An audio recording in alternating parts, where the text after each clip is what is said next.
Maranatha, and welcome to part 19 of The Fire is Coming. And this is February the 23rd, 2026 by man's calendar. And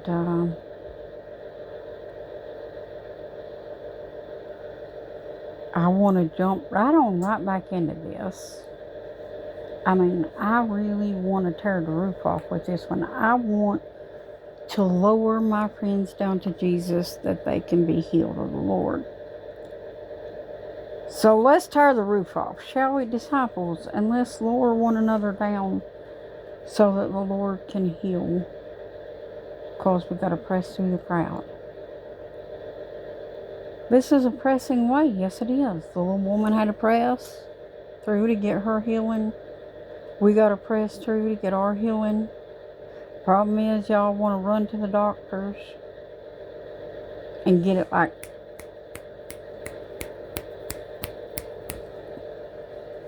zippity-doo all day and be on your way. Get your little drugs and go on. That's what you want. You want it right now, right now, right now. How can patience have its perfect work if you being like the devils that just want everything instantaneously? God has a purpose sometimes why He makes it take a little longer so that He can strengthen your patience. But y'all ain't got no patience. You ain't trusting Him. You running straight to the doctor first. Then, when the doctor don't work, then you try Jesus after you done got all those side effects loaded up in you. All those side effects. Remember what I said. Jesus does not poison to cure. He does not poison to cure. That's not a cure. That's poison. And yes, there will be some photos in the comment section on Facebook of these particular posts. It'll either be on 18 or it'll be in part 19. One of these two, or maybe even both, if I get a chance to put it in both. But there will be photos to go along with this to support some of the stuff I be saying. Especially some of the stuff I'm getting ready to say.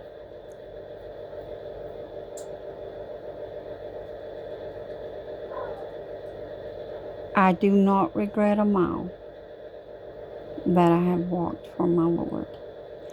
I do not regret anything I've had to give up or do without since I have been going full throttle for my Jesus.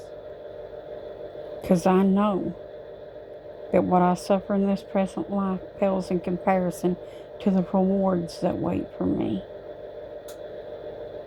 Think about that.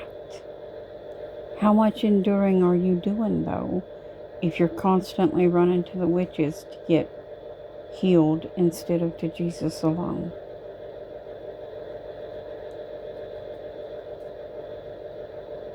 I know a lot of y'all be mad at me because I keep referring to doctors as witches, but they're modern day.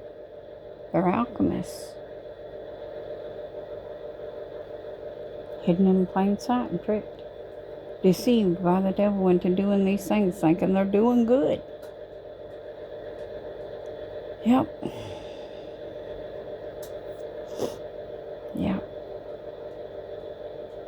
Don't holler, well, Luke was a physician. Luke never jabbed nobody with nothing poisonous. He sure did not. He gave roots and different things like that were natural from the earth. He did not give poison. Just saying, for the record. Just so you know. He did not cross the DNA of species. Man with animal. Yes. There was animal DNA in a lot of those VAXs.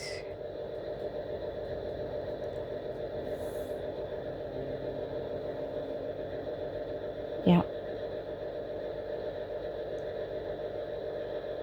So you see, don't come at me with Luke on this one. You're not going to win this.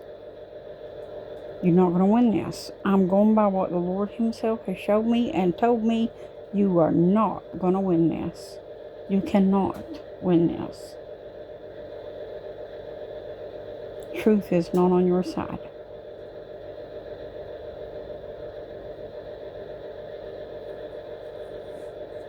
You show me one place in the King James Bible where it says Luke impaled someone with a sharp pointy object containing poison so that they could be cured of something, or so that it could prevent an illness. Prevent it. Now y'all ain't just trying to cure things, you're trying to prevent them. But even though you took the preventer, you still got it. Multiple times now you've had it. Multiple times now you had this.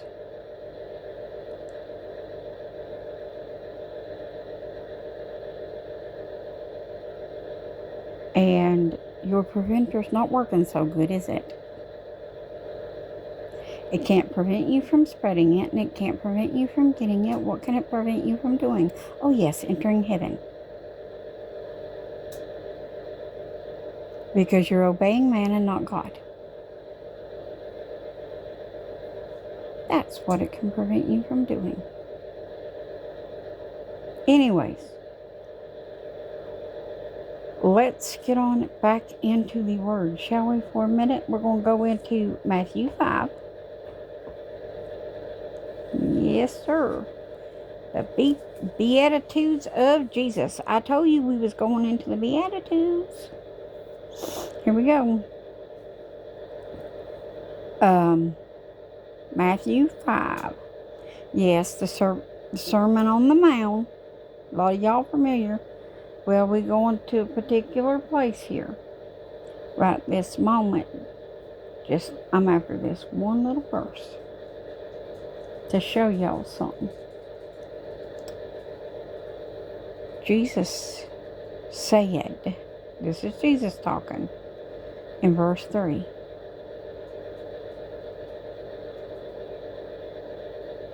Now, you got to understand, let's back up to verse 1 so you can understand who he's talking to here.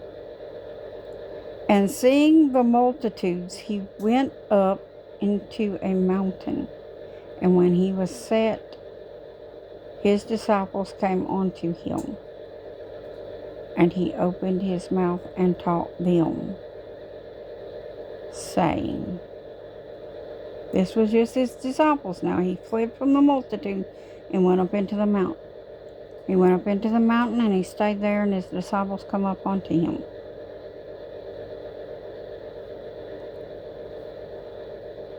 And he said to them, blessed are the poor in spirit, for theirs is the kingdom of heaven.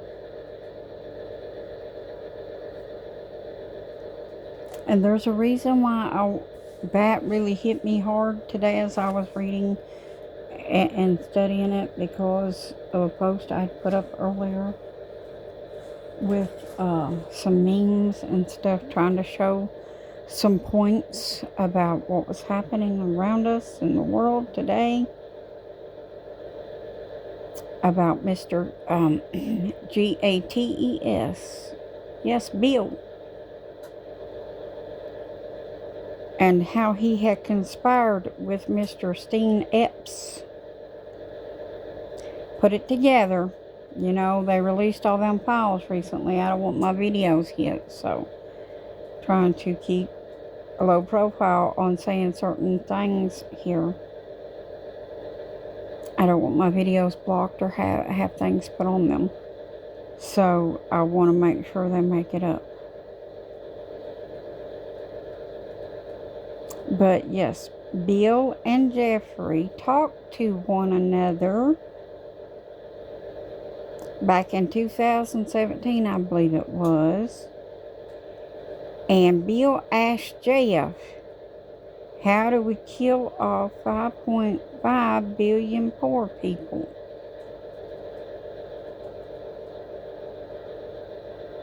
Why do you think that he wanted to do that?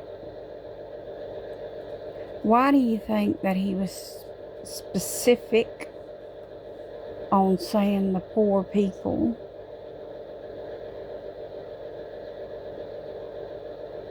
Is it possible? Is it feasible that they wanted to kill the poor in spirit to steal the kingdom of heaven? Perhaps? Like the Pharisees killed Jesus to steal his kingdom? Just asking questions here now. Pay attention. You know, you gotta get that Okanagan here running a little bit. You gotta get your head out of Babylon and wrap it around something in the kingdom of heaven a little bit. Let's talk about Jesus here a little bit. I mean, for real. Let's do this. Let's talk about Jesus a little bit. Let's cast the devils out of ourselves. Let's cast Babylon out of ourselves. Let's leave Babylon for good. Let's go, children. Let's get out of here. We don't need this place. God will provide. Anything we have need of, God can give us. He took care of them in the wilderness for 40 years. They complained every breath because it wasn't. You ain't gonna have no spa trips and stuff like that. No, you ain't. But does it matter? As long as you're alive and can serve God? Isn't that what matters? That you can serve Jesus? For real?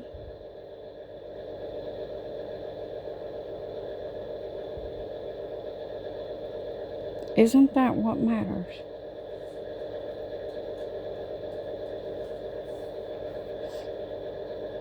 I mean, think about it.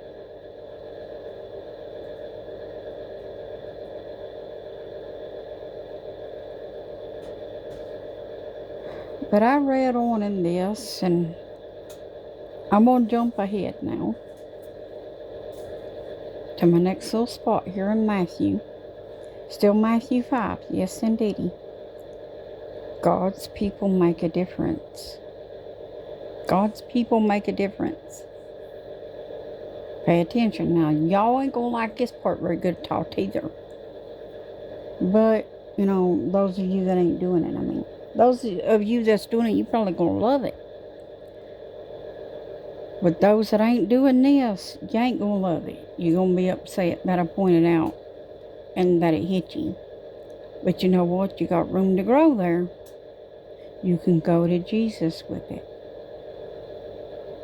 You can go and pray. I mean, I'm not even going to tell you get down on your knees. I sure ain't.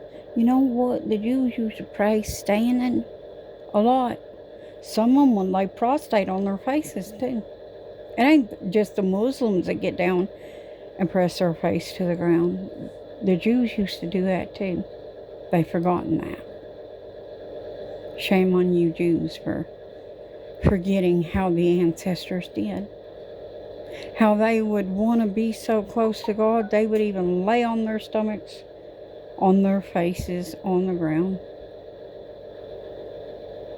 Y'all will never be like them. You're missing something. You're missing part of the heart in which to serve God with. Those that truly want to serve God, listen to God. Just so you know, Jews. And you're not doing that. You're not doing that. I may not have been born a Jew, but my heart belongs to Abba, now and forever.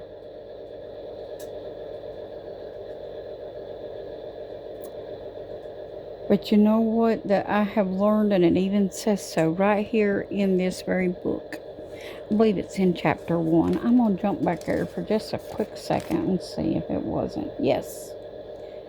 Before I jump on into Matthew 5:13, let's go back to Matthew 1:21 for just a quick second, because this is why all this is so important to me. Because it's talking about Jesus' birth and so forth. And he tells Joseph he tells Joseph in a dream not to be afraid to take Mary for his wife and all that. But then it gets to the point where he has to warn him so that he can save Jesus' life.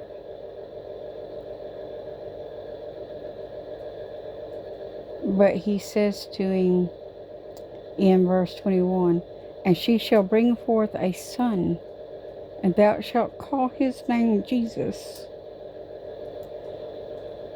For he shall save his people from their sin." Not that he might, he shall save his people from their sin. That's what the angel told him in the dream.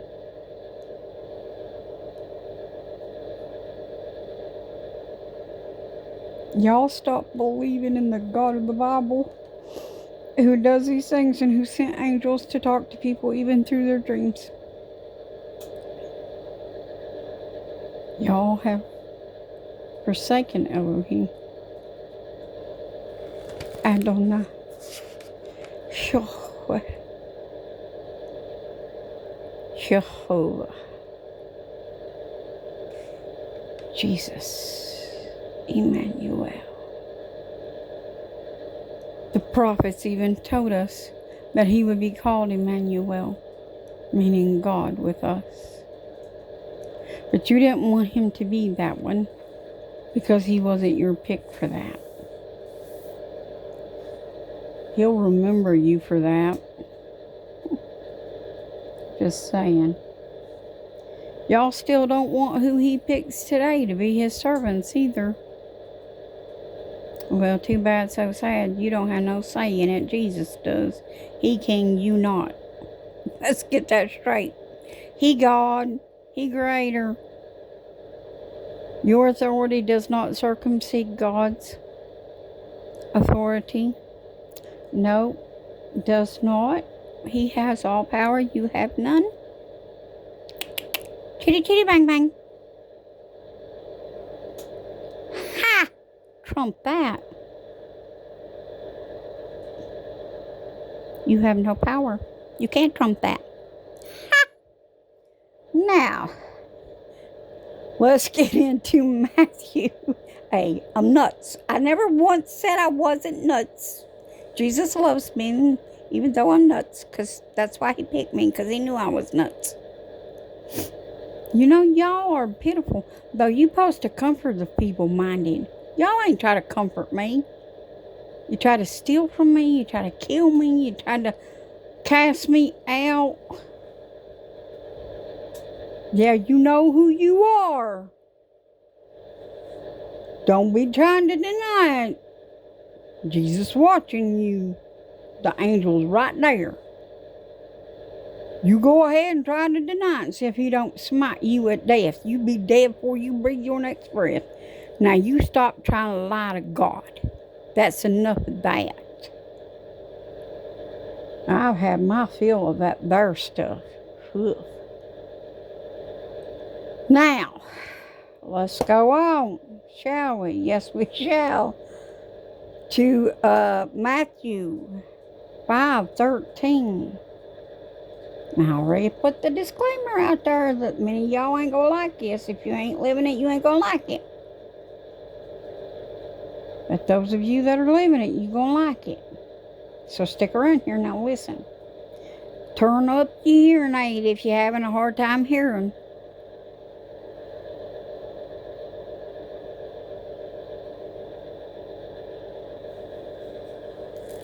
Ye are the salt of the earth.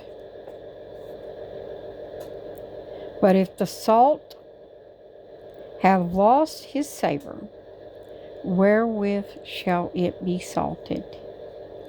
It is henceforth good for nothing, but to be cast out and to be trodden under foot. Now, I'm going to go on in a minute here, but I want to go on and read the notes that the Lord gave me first before I get into the rest of what it says. If the salt has lost its savor, wherewith will it be salted? Look at the earth, mind you, the whole earth, the whole world over, or what you know of as the whole world over. Let's put it that way. Look at the whole world over that you know of, that your little eyes or peepers, are able to see via television, what have you. I'm talking about every country that you know of. The whole earth as you know it. Look at the earth. You can see the salt has lost its savor, because the earth isn't pure. Hearts aren't pure. How could you be like Jesus and be the light of the world when you hide away from the darkness rather than confront it? You won't carry a Bible openly in public places, like into places to eat or such, and read it while you're waiting on your food and stuff. No, you don't want to be seen doing that. Somebody might think you a Bible thumper. You won't talk about Jesus openly for fear of rejection. Well, here's your first rejection. Depart from me. Because 144, you can't be. 144, that's the 144,000, sealed of God, are devoted to Jesus, and they cast forth their light to all. They don't hide it, nor do they fail to teach and to tell the truth and to rebuke sin.